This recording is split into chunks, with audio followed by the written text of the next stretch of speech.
is going to be the case here in a second here. Guys, do me a favor. Please hit that like button. And I got to tell you, man, we're going to talk about Jalen Hurts here in a second, but I want to be fair. This is what I saw yesterday. So I'm setting this up with Garry. I saw a smooth rhythm yesterday. And by the way, no sacks. They were effective. And they destroyed the Cowboys with rhythm. It wasn't, well, we're going to run the ball or we're going to pass. It was both. It looked awful good. I hate to pollute my question here with my friend. So let's bring him in right now from Fox 29 in Philadelphia. Bob Lang has not gotten to him yet, so I'm very thankful that he still comes on the program. What was Bob? Bob was put the. Oh, yeah, no. Bob has made it so that the people at NBC Sports Philly can't come on anymore. The people at WIP can't come on any longer. You know, I've known Bob a long time, man. I knew him when he was in San Francisco. Yeah, Bob, man. So, okay, well, you know, hey. In fact, I saw him yesterday, you know. He was over there at the game, you know, of course, at the game, working and looking at everything. But, yeah, but, you know, this is an interesting situation, you know. I don't know. I didn't hear what you guys were saying. What were your takeaways first, Garry, from yesterday? Well, it really, you know, it really was a sloppy game to begin with. I mean, for most of the game, it was very sloppy. And you can't really blame that, you know, just on the quarterbacks. But you know, the Eagles, you know, they didn't look good a lot of that game. I mean, it was not a pretty game the way you want to see them, really move the ball and things. But then there were some promising things that came out of it. I mean, with some of the passing later on, seemed like they started to kind of get into a rhythm, and you saw some, a very good passing game. But originally, you know, they're giving the ball to Saquon over and over and over. And I just don't understand with a guy like Pickett, who's a pretty good athlete, okay, why wouldn't they let him run the RPOs to where, and he doesn't need to keep the ball a lot. 1 or 2 times you keep the ball. On a bootleg, he keeps the ball. And, you know, because they weren't playing him to bootleg. You know, if he bootlegs and makes just a little bit of yardage, it makes him start being honest. That means the backside guy can't go down there and he's going in there to take away the cutback hole from Saquon. He's got to stay on the line. He's got to be honest. If they can get him to be honest, then you're doing what Jalen normally does, which is make this guy stay over here. So when Saquon hits the cutback hole, he can hit it wide open, and if he hits it wide open, he's gone, man. You know. So I didn't like the fact that we didn't see that. I didn't know why they didn't run some bootlegs. You know, just to show that he's an athlete. And Kenny Pickett can run. I mean, he ran a 4.7 in a 40-yard dash. That's plenty good enough. Yeah. And he can keep those guys honest, because that's the thing I didn't like from the game before. You know, I didn't like the fact in the Washington game, you know, they never made them be honest. And so in the second half, they had all those guys. Everybody's playing Saquon. When you got a guy that's an athlete, all he's got to do is just keep the ball a couple times and make some yardage going around that corner. And that guy out there has got to be honest. He's got to stay there and play the quarterback. So that's what I would have liked to see him do. But it was sloppy early on. But then, you know, you saw some of the quarterbacking was a lot better near the end. And you saw the strength of these guys, especially, you know, with their ability to throw the football. And they did a nice job throwing the football. And, of course, you know, it was all set up for them because, you know, they ran Saquon so much. How about this, Garry? If Kenny Pickett's ribs were hurting that much and he played through broken ribs to all the things that you said, yeah, why didn't they just start McKee then? I mean, why did they just go here and go, well, let's just go? Because like you said, I mean, not only there, I mean, preserving the guy and taking some of the plays away and taking some of the ability to help Saquon with, like you said, running those RPOs and making those things happen. Why didn't they just go with McKee? Do you think they were just apprehensive on playing him. Yes, putting him out there. I thought that they were, they knew what they were going to get with Penny. Pickett. They knew what they were going to get with him. So I just think that they didn't want to get in a situation where, you got a guy you got going in there that's hurt. And I thought they thought that Kenny, he was, he wasn't crying during the week. No. So maybe they thought it was less than it was. And I don't know that I can't remember him getting hit there that much, but maybe he got hit and it caused it to really the pain to increase and everything. Because from what I understood, they gave him a shot there to numb it and everything, and he was looking fine early on, but maybe he got nicked somewhere. I wasn't. Maybe it's come where he got hit. You get hit, you got real problems. You get hit, man. You talking about some pain. You got pain. Absolutely. I think he went in to get one. He came back out, and they didn't put his ass back out there again. Now I'm going to ask you. Yeah, I did see. Not to mention, I did see him go in the 10. I think. Yeah. Yeah. So let me ask you this here: do you want Barkley to get that 2105? Gary, this is a number that you and I were in the league during this time. I know. And I got to tell you, if somebody said this, to me, they go, players don't care about that. I'm like, that's bullshit. That's right. If you're going after an all-time sack record, you're going after an all-time record like this, 2105, in today's NFL with all the free agent movement that you have, that would be an incredible number for the O-line, for Jeff Stoutland, for the organization, for Howie Roseman. Yep. What says you on whether or not and how maybe should you go about this week? Because this game theoretically means nothing because Minnesota, Detroit, that's going to be for home field advantage. Correct. It's the kind of thing where I think that if they really want to do it, I would let them do it. I would say go ahead and go for it. If enough of the guys, of course, like you mentioned, the offensive line, come on. This is going to be the number one thing in their career. Come on. You block for the guy that's got the record for the most yardage in a season, most rushing yardage in a season. And if those guys want to do it, if it's okay with the coach and everything, now you are taking a chance. And, he's going to get buried if he were to get hurt. Yeah. Oh, yeah. But if he agrees with it and says, hey, it's something special to these guys worked all this time to get up this point, we're going to let them go after it. And if that's what they agree to do now, he's got to realize he's going to be the one under fire. If they were to get hurt, somebody was, if Barkley was to get hurt or something, and, if that's what they want to do, they can go ahead and go for it. And so that's the way I feel about it because, to say it means nothing, you're lying. You're lying. Come on.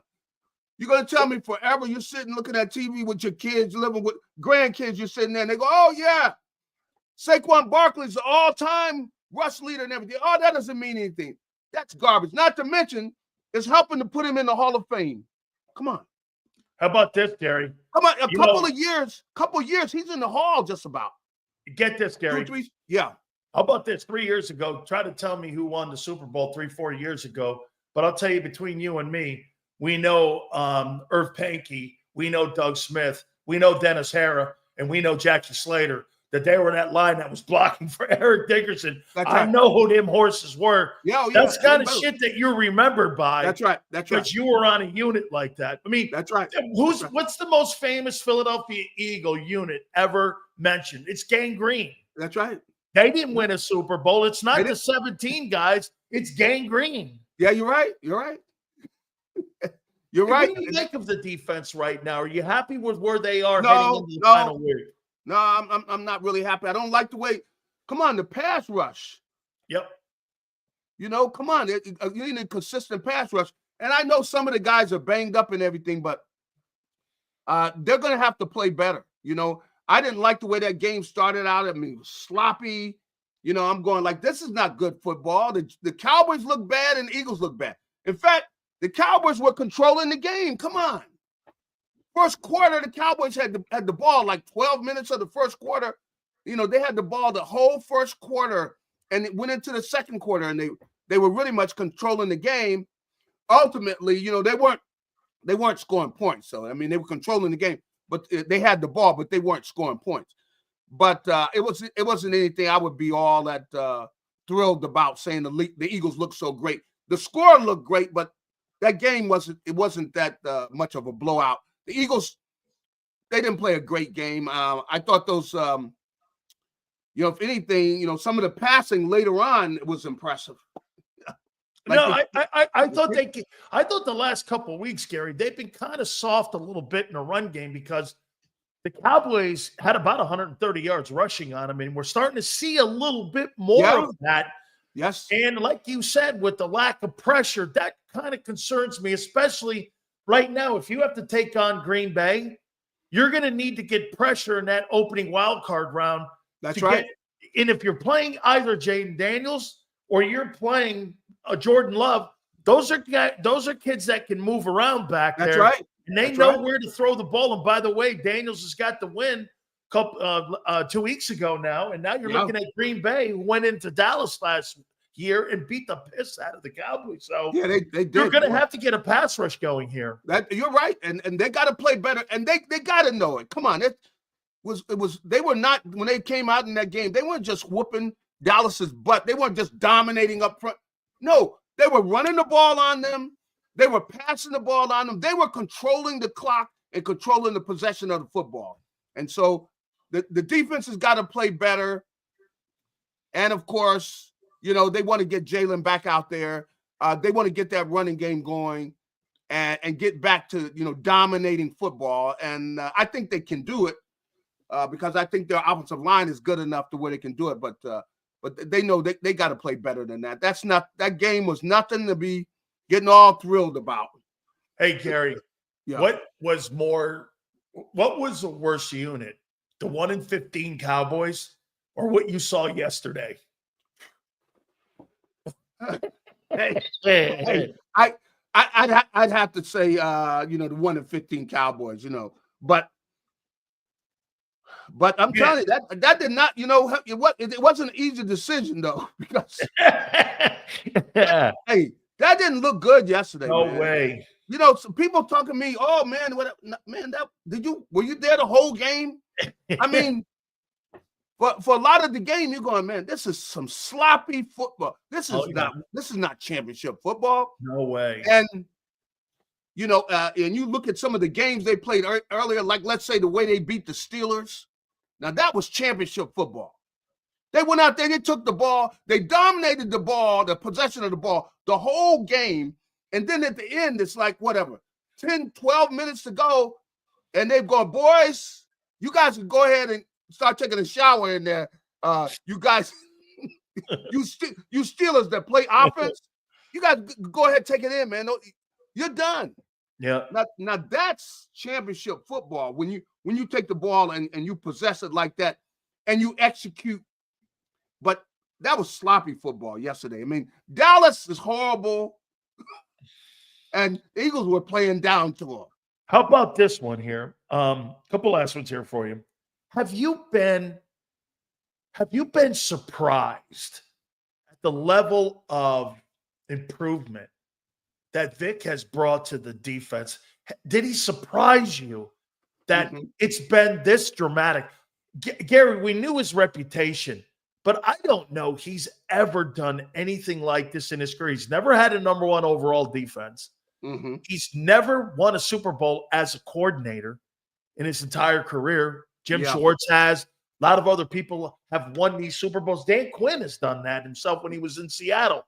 That's right. Have you been surprised? Did he surprise you in what he's done? Even Oren Burks yesterday wasn't spectacular, but he led the Eagles in tackles. He put a guy in there, and there he was making some plays in there. Trotter was making some plays. Yeah, that's true. Have you been surprised? Well, I didn't know him real well, hadn't really, seen his work, closely.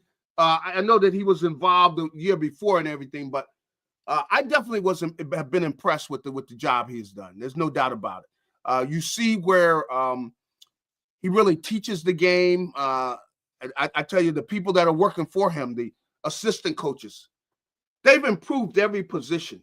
Yep. You can see where the linebackers, they play smart football, they're aggressive. You see the same thing with the defensive backfield. where you got young players and they're doing a great job of teaching them the game, and you can see where they know the position when you're in it's a 3rd and 8, where you're able to play smart. You know the kind of routes they're going to run.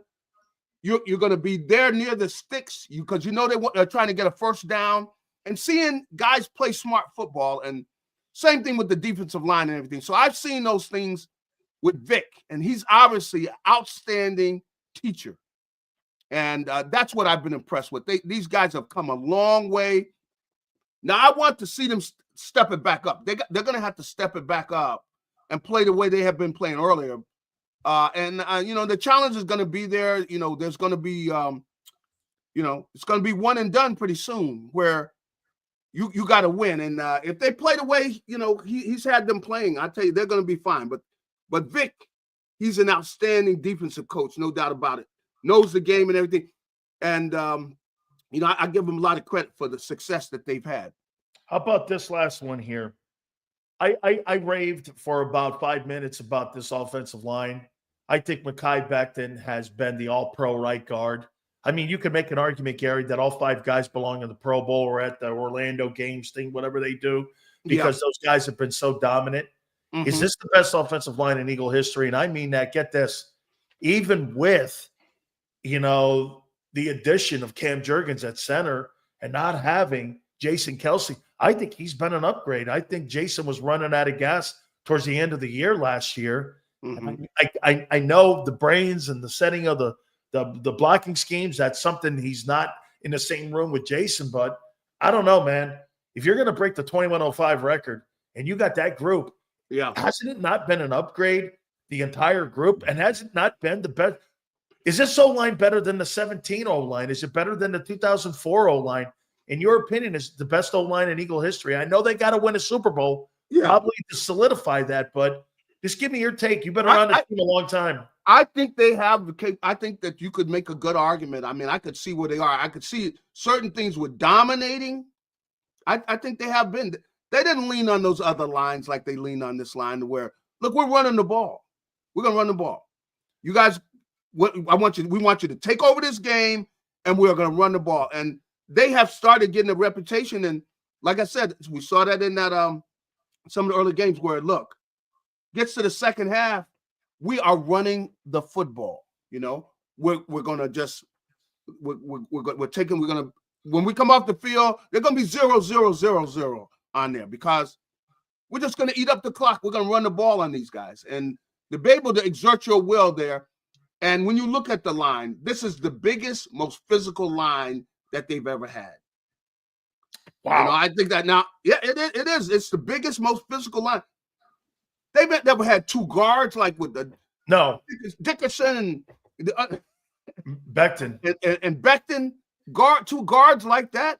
They never had 2 guards like that. And they're physical, man. They're big. It's a big physical. You got the tackles, of course. They're a big physical group, and they like to play that style of ball. That's what they like to do, and hopefully, this is what it gets to because that's the way they go to the Super Bowl is riding those guys. Now they're going to need Jalen to come back and play good football and everything, but it's going to be that running game that ultimately is the difference. Is their check to their ticket to the Super Bowl. Absolutely, no question. Gary, I appreciate it, my friend. All right. Should be a very interesting next couple weeks here, too, especially. Yeah, we'll see the stuff going on with Jalen and everything. We're going to see, is he at full strength? Would you play him, Gary? Would you play him? No. This Giants game, no. I'll tell you what, if he wanted to play, maybe I'd think about it a little bit. But I don't want him carrying the ball and stuff. I mean, so I probably wouldn't. I wouldn't. But when they get into the playoffs, they need Jalen to be Jalen. They need him running the ball some. They need him being that threat because of the threat he is. He keeps the dogs off of Saquon Barkley. They cannot gang up against him, and then, they got to play their game, which is really the core of it is the running game, and then the play action pass and all that comes after that. But they got the people. They should be able to go to the bowl. I mean, they got a good enough team, but they got to play the way that they were playing earlier in the year. Let me sneak this in on you. So if he doesn't play in 15 ball games, he'll end the season with 2,903 yards and 18 TD passes. Yeah. Do you think Kellen Moore was the right hire for him to improve the passing game this year? And I'll ask you a simpler question. Do you think that Jalen Hurts, as a starting quarterback, utilizes to the maximum the offensive skill set that's in his huddle between Devontae, AJ, Dallas Goedert? The third wide receiver hole has 12 has 12 catches total. And Jalen Hurts has never thrown for 4,000 yards in his 4 years starting, and he's a 5-year veteran now. In your opinion, do you think Kellen has improved that passing game? No, they haven't. No, for the talent they have, come on. Look at the kids. Look at the kid yesterday throwing to those guys. Come on. I know. These they haven't maximized that. But you know what? So what? Okay. I mean, we're winning. I get it. But right now, now if they don't win it all, of course, that'll be what stops. You know what, Gary? That's what we just got through saying. It's a nothing burger right now until it becomes a something burger that they didn't utilize it. So in other words, you're saying it's Super Bowl or bust here. Come on, look at the talent on this team. I'm with you. I mean, they should, yes. I mean, have I been disappointed in their passing game? Yes. Come on, they got a better, come on, you got better talent. They should be able to throw the ball. You got a running game that's such a threat. You should be able to throw the ball. Should be able to throw the ball with ease. Yes, you should. And has Kellen been somewhat of disappointment with the passing game? Yes. I think he would say that. Come on. You think he says, oh man, I think we've maximized the talent we got. Come on, he couldn't look anybody in the face and say that. You're 31st. You're 31st in passing. That's right. But this is the big but. Yep. But if they come with the ring, if they go get the ring, then you know what? So, but they are going to have to throw the ball to get that ring. I know that. Meaning there are going to be some times, you're playing against these good teams. There are going to be some times they're going to go, look, we got to throw this ball, you guys. We got to do both. We got to be able to run it. We got to be able to throw it. So ultimately, that is going to come in. But hey, if they get the ring, hey, everything's out. But if they don't get the ring, then you got to come back and go, man, look at the talent we got here, man. Why can't we throw the ball? We look at the way of Minnesota is throwing the ball. He's a backup. He's got 4,400 passing yards and 35 TDs. I mean, look at the way they're going. Exactly. That's what I'm talking about. Number 1 seed. I know. But that's all out the window. You're right. If they win if you send them home, yep. Okay, you send them home and you get it going now. See, you get it going now. But to say that with this talent, like you see the receivers they've got, when you lead them one-on-one, they don't have guys in the league going to cover those guys one-on-one. Oh, no, they don't. So you should be able to move this ball when you got such a threat at the running back position, and when you put all this talent together, you go, look, you guys, hey, the only thing you get an A grade is you come back with the ring. If you don't get the ring, you can't give a coach an A grade with all that talent. Come on, man. Yep, I agree with you. I can't wait to see what happens over the next couple of weeks. It's going to be fun to see what happens. Yeah, because this is what it's all about, man. Absolutely. Gary, thank you, my friend. I appreciate it. All right. Have a good one. You got it. Gary Cobb, Fox 29. Make sure you check him out. I saw Sue say something in here about stats again. I think, is that what you said, Sue? Well, how about this, Sue? Is 14-2 stats? And number 1 seed in the NFC? Is that stats? Are those stats? Hey, Sue. Come on, you non-red bottom wearing shoe lover, Sue. Come on, Sue. Is that a stat? Come on, Sue. 14-2. Holy shit, look at her. Always get him. Sue must be married to AJ. Yeah. Can you imagine? Oh, wait a minute. Sue would never be married to is it AJ? Whatever that guy is. Or BJ. Is it AJ? Sue would never be married to that guy. You know why? He's from Canada. Nobody marries anybody from Canada. Oh, man. How you doing? Holy cow. 29-03. What a year. Holy shit. Jalen Hurts, the best year since he's been a pro. 29-03. Holy shit, those are horrible numbers. What a terrible passing year. Okay? LJ. It's LJ, is it? It's LJ. Yeah, that guy.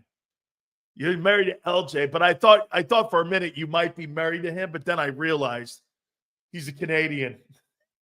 Yeah. Sills doesn't get it. Oh, no, I get it.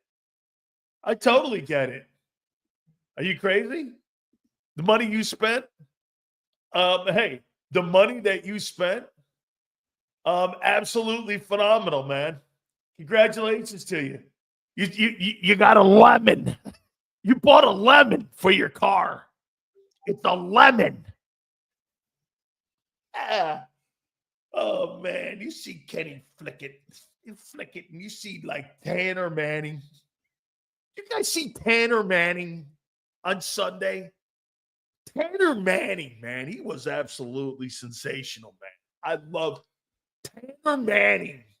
Unbelievable, man. Hey, by the way, what here? Less attempts, but just as efficient, Sills.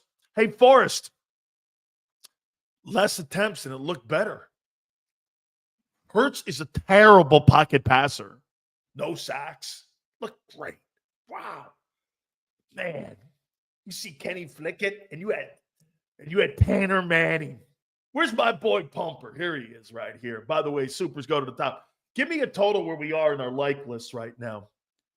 Boy, that Tanner Manning was something, huh? Brian Pumper. Dude, I thought I was watching Peyton Manning play. With those 4 attempts, I couldn't believe it. I thought it was Peyton Manning. Oh, man. Peyton. Tanner Payton. Oh, my God. That was fantastic. I appreciate you guys. Thank you guys so much. Do me a favor. We're going to reset. Please hit that like button. Don't forget our great friends at BetUS. Great time of the year with all these bowl games coming up here on New Year's Day and New Year's Eve. And then you have all the NFL football on Saturday and Sunday. Playoff action coming around the corner. This is absolutely the best time of the year. Don't forget our BetUS YouTube 150. Sign-up bonus all the way to $2K. Your second and third are 125% each on second and third. And if you're into crypto, it's 200%. And your sign-up bonus is up to $2K. Go to betus.com.pa, home of Michael Vick, the brand new Norfolk State head football coach. I love that Jimmy Johnson gave him a whistle, too, as well. Fastest payouts in the business, 24/7 personalized service, 365 days of the year, live wagering on all major ball games. Please go to betus.com.pa. That's betus.com.pa. And do me a favor, tell them Big Sil sent you. If you missed any of today's show on the JAKIB Media channel, listen to the podcast on your way home. Available on YouTube, Apple, and Spotify.